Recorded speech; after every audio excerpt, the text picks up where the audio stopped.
The Punjab Chief Minister Charanjit Singh Channi is now speaking. Let's cut across live and listen in to what the Punjab government has to say. ਦੌਰਾ ਸੀ ਪੰਜਾਬ ਦਾ, ਉਹਨਾਂ ਨੇ ਫਿਰੋਜ਼ਪੁਰ ਦੇ ਵਿੱਚ ਆਉਣਾ ਸੀ, ਕੁਝ ਉਦਘਾਟਨ ਤੇ ਨਾਲ ਉਹਨਾਂ ਨੇ ਇੱਕ ਪੋਲੀਟੀਕਲ ਰੈਲੀ ਵੀ ਕਰਨੀ ਸੀ। ਸੋ ਰਸਤੇ ਦੇ ਵਿੱਚ ਵਾਅਦਾ ਹੋਣ ਕਰਕੇ ਉਹ ਵਾਪਸ ਮੁੜਨਾ ਪਿਆ, ਉਸ ਗੱਲ ਦਾ ਸਾਨੂੰ ਖੇਦ ਹੈ। ਆਫਟਰ ਆਲ ਉਹ ਦੇਸ਼ ਦੇ ਪ੍ਰਧਾਨ ਮੰਤਰੀ ਹੈ, ਸਰਕਾਰਾਂ ਮਿਲ ਕੇ ਚੱਲਦੀਆਂ ਹਮੇਸ਼ਾ। ਅਸੀਂ ਆਪਣੇ ਪ੍ਰਧਾਨ ਮੰਤਰੀ ਦਾ ਪੂਰਾ ਸਤਿਕਾਰ ਕਰਦੇ। ਡੈਮੋਕ੍ਰੈਟਿਕ ਸਿਸਟਮ ਹੈ, ਫੈਡਰਲ ਸਿਸਟਮ ਹੈ, ਚੁਣੀ ਹੋਈ ਸਰਕਾਰਾਂ ਹੈ। ਸਾਡੀ ਜ਼ਿੰਮੇਵਾਰੀ ਹੈ ਕਿ ਅਸੀਂ ਆਪਣੇ ਪ੍ਰਧਾਨ ਮੰਤਰੀ ਦਾ ਸਤਿਕਾਰ ਕਰੀਏ ਤੇ ਸਾਨੂੰ ਪੂਰਾ ਸਤਿਕਾਰ ਹੈ। ਮੈਂ ਆਪ ਉਹਨਾਂ ਨੂੰ ਰਿਸੀਵ ਕਰਨ ਤੇ ਉਹਨਾਂ ਦੇ ਨਾਲ ਰਹਿਣਾ ਸੀ।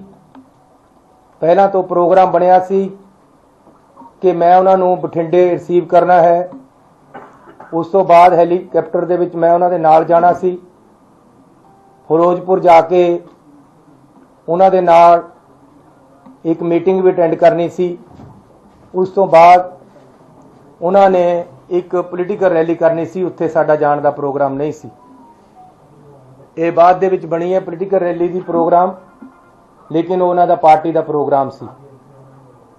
ਲੇਕਿਨ ਕੱਲ ਹਰ ਕਿਸੇ ਨੂੰ ਜਿਹਨੇ ਵੀ ਪ੍ਰਾਈਮ ਮਿਨਿਸਟਰ ਸਾਹਿਬ ਨੂੰ ਦੇ ਨੇੜੇ ਜਾਣਾ ਹੈ, ਉਹਨਾਂ ਨੂੰ ਆਪਣਾ ਕਰੋਨਾ ਟੈਸਟ ਕਰਾਉਣਾ ਪੈਂਦਾ ਹੈ।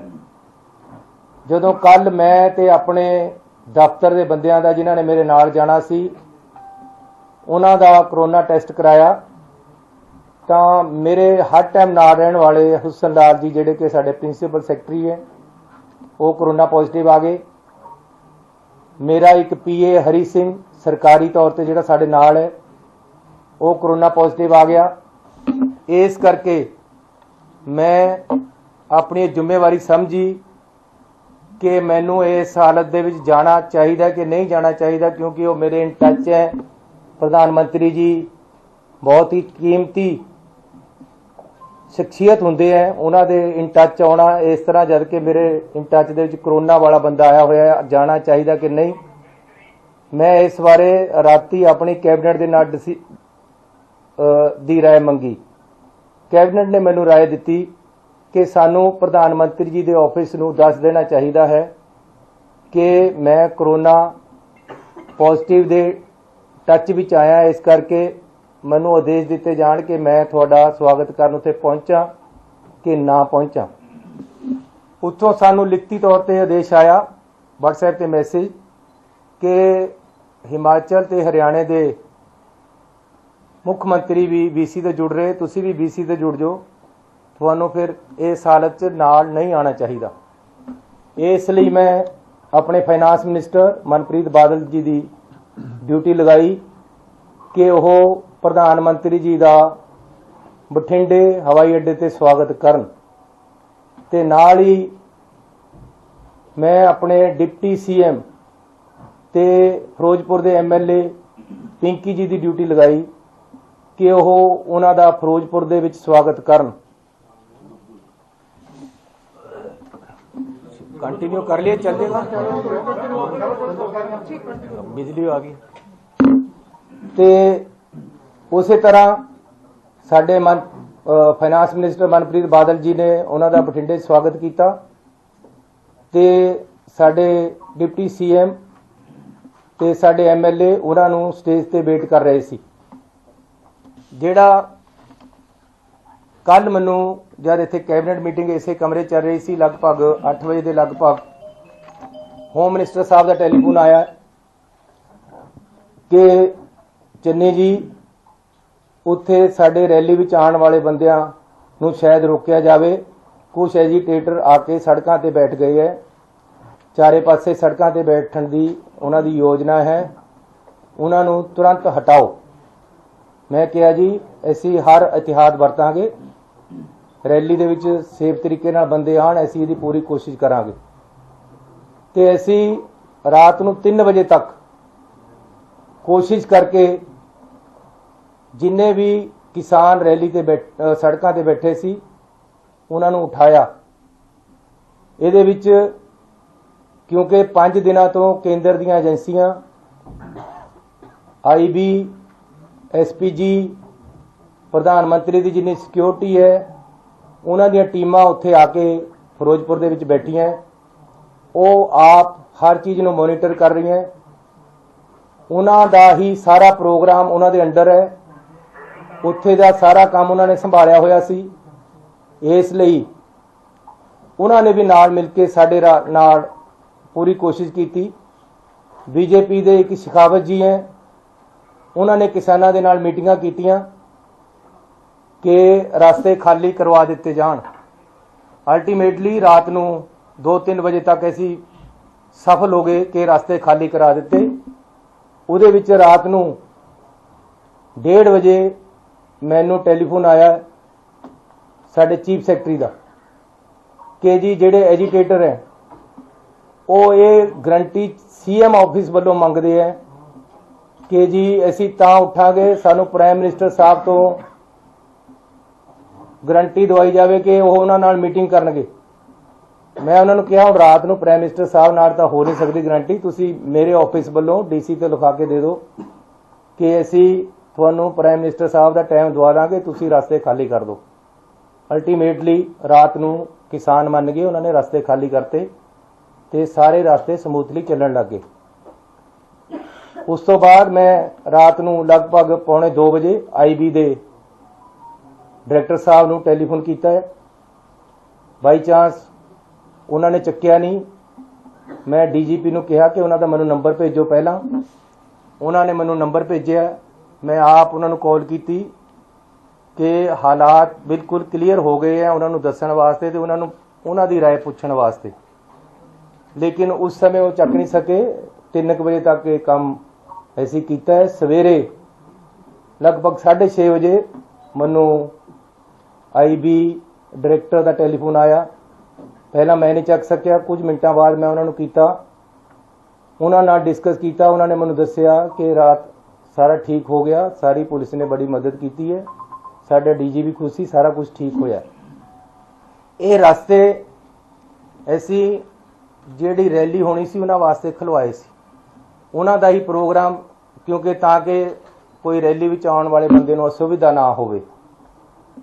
ਅਸੀਂ ਜਿਹੜੇ ਕਿਸਾਨ ਐਜੀਟੇਸ਼ਨ ਕਰ ਰਹੇ ਸੀ ਉਹਨਾਂ ਨੂੰ ਇਹ ਭਰੋਸਾ ਦੇ ਦਿੱਤਾ ਸੀ ਕਿ ਆਪ ਜੀ ਨੂੰ ਸਾਰਿਆਂ ਨੂੰ, ਤੁਹਾਡੇ ਲੀਡਰਾਂ ਨੂੰ, ਉਹਨਾਂ ਵਿੱਚੋਂ ਅਸੀਂ ਪ੍ਰਾਈਮ ਮਿਨਿਸਟਰ ਸਾਹਿਬ ਤੋਂ ਮੀਟਿੰਗ ਦਾ ਟਾਈਮ ਦਵਾ ਦਾਂਗੇ। ਇਸ ਗੱਲ ਤੇ ਸਹਿਮਤੀ ਹੋ ਗਈ ਸੀ, ਕੋਈ ਉੱਥੇ ਐਜੀਟੇਸ਼ਨ ਰਿਹਾ ਨਹੀਂ ਸੀ। ਉਸ ਤੋਂ ਬਾਅਦ ਸਵੇਰੇ ਪ੍ਰਧਾਨ ਮੰਤਰੀ ਜੀ ਦਾ ਜਿਹੜਾ ਪ੍ਰੋਗਰਾਮ ਸਾਨੂੰ ਆਇਆ ਸੀ ਉਹ ਮੈਂ ਤੁਹਾਨੂੰ ਦੱਸਣਾ ਚਾਹੁੰਦਾ ਕਿ ਇਹ ਮਿੰਟ ਟੂ ਮਿੰਟ ਪ੍ਰੋਗਰਾਮ ਪ੍ਰਧਾਨ ਮੰਤਰੀ ਜੀ ਵੱਲੋਂ ਆਇਆ ਹੈ, ਉਹਨਾਂ ਦੇ ਆਫਿਸ ਵੱਲੋਂ ਆਇਆ ਹੈ। ਸਾਨੂੰ ਉਹਦੇ ਵਿੱਚ ਕੋਈ ਵੀ ਕਿੰਤੂ ਪਰੰਤੂ ਕਰਨ ਦਾ ਜਾਂ ਕੋਈ ਵੀ ਸਾਨੂੰ ਹੁਕਮ ਨਹੀਂ ਸੀ। ਸੀਟਿੰਗ ਅਰੇਂਜਮੈਂਟ ਵੀ ਪ੍ਰਧਾਨ ਮੰਤਰੀ ਜੀ ਦੇ ਦਫ਼ਤਰ ਤੋਂ ਆਇਆ ਕਿ ਪ੍ਰਧਾਨ ਮੰਤਰੀ ਜੀ ਕਿੱਥੇ ਬੈਠਣਗੇ, ਉਹਨਾਂ ਦੇ ਨਾਲ ਕੌਣ ਬੈਠੇਗਾ, ਦੂਸਰੇ ਪਾਸੇ ਕੌਣ ਬੈਠੇਗਾ, ਤੀਸਰੇ ਪਾਸੇ ਕੌਣ ਬੈਠੇਗਾ। ਹੈਲੀਕਾਪਟਰ ਦੇ ਵਿੱਚ 4 ਸੀਟਾਂ ਹੋਣਗੀਆਂ, ਉਹਦੇ 'ਚ ਕੌਣ ਬੈਠੇਗਾ। ਪ੍ਰਧਾਨ ਮੰਤਰੀ ਜੀ ਜਿੱਥੇ ਜਾਣਗੇ ਕਿਸ ਤਰੀਕੇ ਦੇ ਨਾਲ ਜਾਣਗੇ, ਜਹਾਜ਼ ਵਿੱਚ ਕਿੱਥੇ ਜਾਣਗੇ ਤੇ ਗੱਡੀ 'ਚ ਕਿੱਥੇ ਜਾਣਗੇ। ਟੋਟਲ ਪ੍ਰੋਗਰਾਮ ਜਿਹੜਾ ਬਠਿੰਡੇ ਤੋਂ ਫਿਰੋਜ਼ਪੁਰ ਜਾਣ ਦਾ ਬਾਈ 에ਅਰ ਸੀ। 3 ਹਵਾਈ ਅੱਡੇ ਜਿੱਥੇ ਹੈਲੀਪੈਡ ਉਹ ਫਿਰੋਜ਼ਪੁਰ ਦੇ ਵਿੱਚ ਬਣਾਏ ਗਏ ਤਾਂ ਕਿ ਪ੍ਰਧਾਨ ਮੰਤਰੀ ਜੀ ਕਿਸੇ ਵੀ ਜਗ੍ਹਾ ਉਤਰ ਸਕਦੇ, ਇੱਕ 'ਚ, ਦੂਜੇ 'ਚ, ਤੀਜੇ 'ਚ। ਇਹ ਵੀ ਅਸੀਂ ਕਿਹਾ ਕਿ ਜੀ ਮੀਂਹ ਦੇ ਵਿੱਚ ਹੋ ਸਕਦਾ ਕੱਲ੍ਹ ਨੂੰ ਮੀਂਹ ਹੋਵੇ। ਜੋ ਮੈਨੂੰ ਮੇਰੇ DGP ਨੇ ਦੱਸਿਆ ਹੈ, ਉਹਨਾਂ ਨੇ ਇਹ ਵੀ ਦੱਸਿਆ ਕਿ ਅਸੀਂ ਉਹਨਾਂ ਨੂੰ ਕਿਹਾ ਸੀ ਕਿ ਬਰਸਾਤ ਵੀ ਹੈ, ਐਜੀਟੇਸ਼ਨ ਵੀ ਹੈ, ਜੇ ਕੈਂਸਲ ਹੋ ਸਕਦਾ ਪ੍ਰੋਗਰਾਮ ਕੈਂਸਲ ਕਰ ਦਿੱਤਾ ਜਾਵੇ, ਲੇਕਿਨ ਉਹਨਾਂ ਨੇ ਕੰਟੀਨਿਊ ਕੀਤਾ। ਉਸ ਤੋਂ ਬਾਅਦ 3 ਹੈਲੀਪੈਡ ਬਣਾਏ ਗਏ। ਹੈਲੀਕਾਪਟਰ ਮੀਂਹ 'ਚ ਉੜੇਗਾ, ਇਸ ਗੱਲ ਦੀ ਛੋਟੀ ਸੀ ਉੱਪਰ ਉੱਥੋਂ, ਇਸ ਲਈ 3 ਹੈਲੀਪੈਡ ਬਣਾਏ ਗਏ। ਕਿਹੜੇ ਵਿੱਚ ਉਤਰਨਾ ਇਹ ਡਿਸਾਈਡ ਹੋ ਗਿਆ ਸੀ, ਲੇਕਿਨ ਚਕਮਾ ਦੇਣ ਵਾਸਤੇ ਇਹ ਸਿਕਿਉਰਿਟੀ ਦੇ ਆਪਣੇ ਤਰੀਕੇ ਹੈ ਕਿ 3 ਹੈਲੀਪੈਡ ਬਣਦੇ हैं। ਉਹਦੇ ਵਿੱਚ ਮੈਂ ਤੁਹਾਨੂੰ ਪ੍ਰੋਗਰਾਮ ਦੱਸ ਦੇਣਾ ਜੋ ਸਾਨੂੰ ਆਇਆ ਸੀ।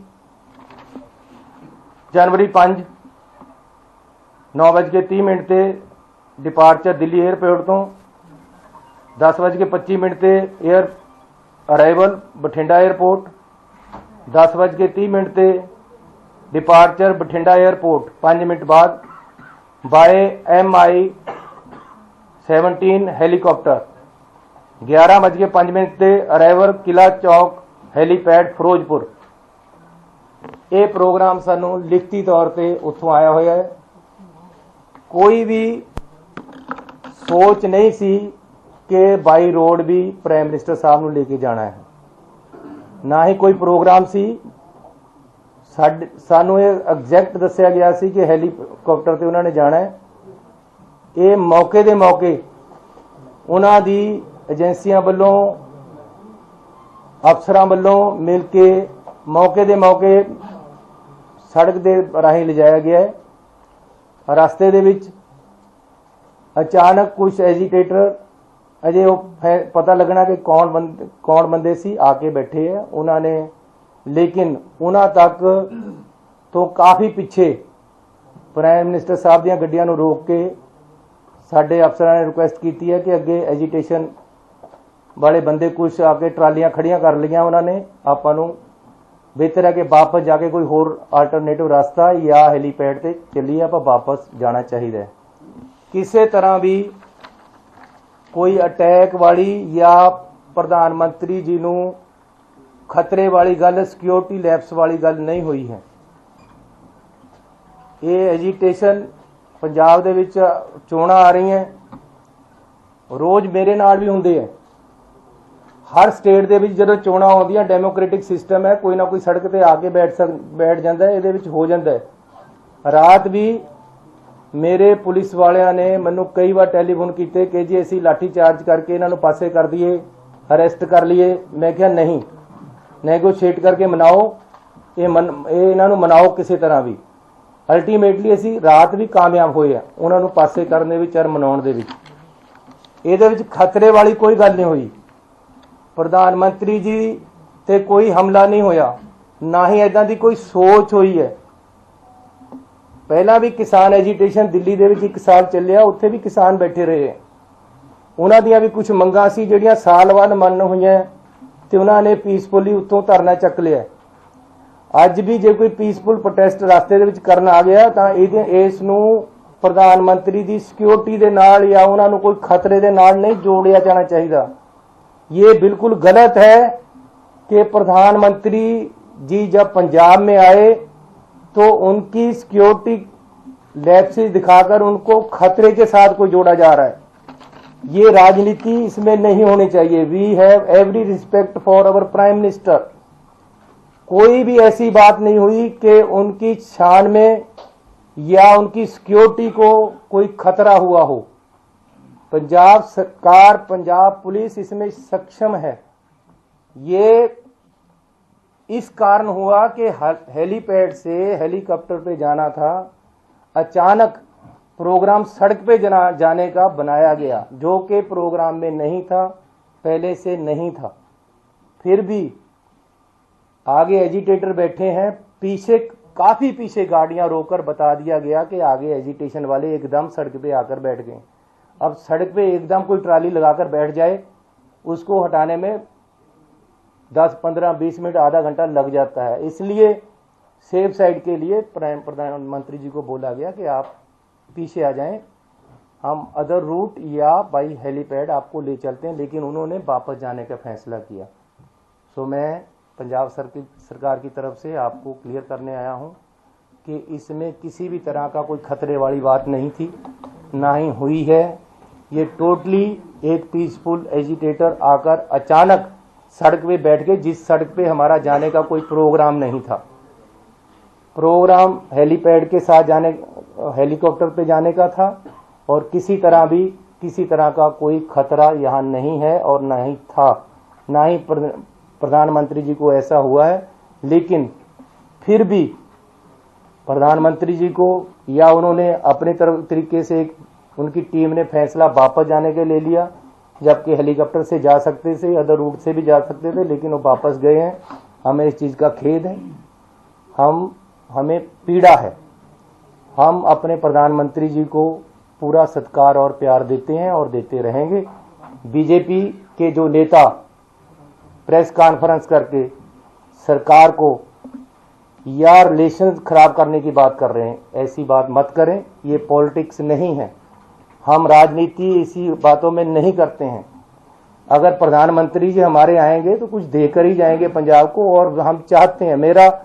मेरा लेक्चर तैयार करा पड़ा था, मैं बीसी पे इंतजार कर रहा था उनको बोलने के लिए कि प्रधानमंत्री जी ने आना है। मैंने 100 कुछ सोचा था उनको जी आया कहने के लिए, उनको वेलकम करने के लिए। मैंने 100 कुछ सोचा था उनसे मांगने के लिए, पंजाब के लिए। हमारी ऐसी सोच नहीं है। अगर ये कोई बीजेपी का नेता अगर ऐसी बात करता है, ये राजनीति है, राजनीति मत करें। किसान एजिटेशन पे हैं, आज से नहीं है, 1 साल से हैं। किसानों की कुछ डिमांडें हैं। मैं अपने पंजाब के लोगों पे गोलियां और लाठियां नहीं चलाने वाला हूं। प्यार से मैंने पूरी रात लगाकर उनको सड़क से उठाया है, और वो मोटिवेट होकर मेरी बात मानकर या सरकार की बात मानकर बीजेपी के नेताओं की बात मानकर प्रधानमंत्री से मिलने के आश्वासन के बाद उठ गए थे। उसके बाद कोई एजिटेशन नहीं था।